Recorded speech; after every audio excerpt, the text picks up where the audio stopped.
عائدة بعد ذلك الارتباط حاضر. أسامة طنان،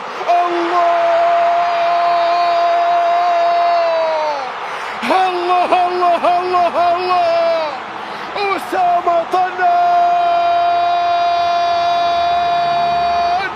يبدأ النهائي على طريقة مختلفة. خيال،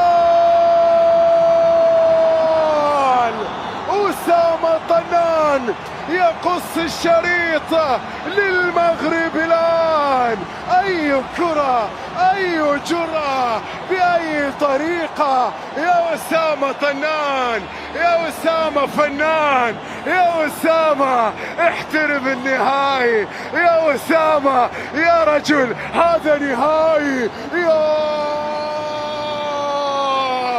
أي جنون هذا، أي هدف هذا للمنتخب المغربي. يكسر بروتوكولات النهائي، يكسر رهبة النهائي، يكسر هيبة النهائي. أسامة طنان وفي مرمى يزيد أبو ليلى، وفي مرمى يزيد أبو ليلى. 1-0 1-0 للمنتخب المغربي عن طريق أسامة فنان، عن طريق أسامة طنان، عن طريق اللعيب